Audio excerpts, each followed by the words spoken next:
Sometimes, in a relationship, especially in marriages, your spouse knows exactly what you've done. They have all the evidence piled up. And what happens? They then ask you, "Where were you last night?" That's just the beginning of a huge thing. "You know, I was at the boxing." "Oh, were you at the boxing? Wow, which box? Are you sure you went somewhere else? Are you really sure?" Now something is starting to go dumb. Dumb. Your heart is now racing, right? They know everything, they know the whole lot, and then you're not telling them. But if you come up and said, "You know what, I made a mistake. I actually was not where I said I was going to be," and so on and so forth. The problem is, we are humans. We are not Allah. They still might not forgive you, depending on where you were and what you did. But a bigger problem is when they prove that you're trying your best to cover everything. Then they show you one piece of evidence. "Okay, what's this all about?" "Oh, she knows where I was," or "he knows where I was." And then they say, "Who were you with?" And then they present another piece of evidence. So they pulled you, and you kept on lying. You only gave in when you were totally proven that you were right. Why did you do that? I tell you, either you did it because you're an evil person, or because you're so much concerned about this lovely relationship that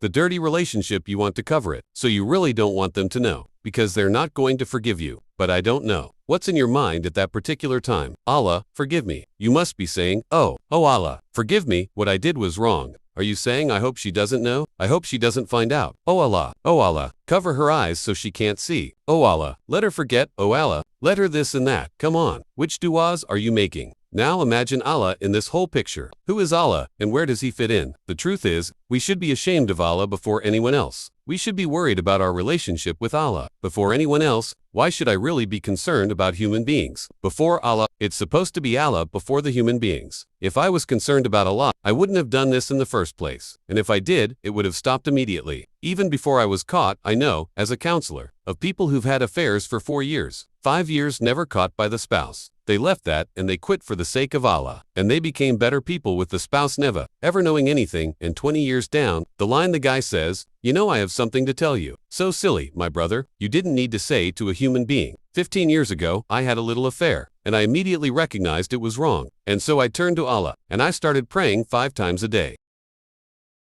I want a divorce. But you lived with me for 15 years after. I don't care. Human beings are very different from Allah. Allah is the creator. He's prepared to forgive again and as a result of that, and you and I are not. So as much as we are concerned about each other, and rightly so, be more concerned about Allah.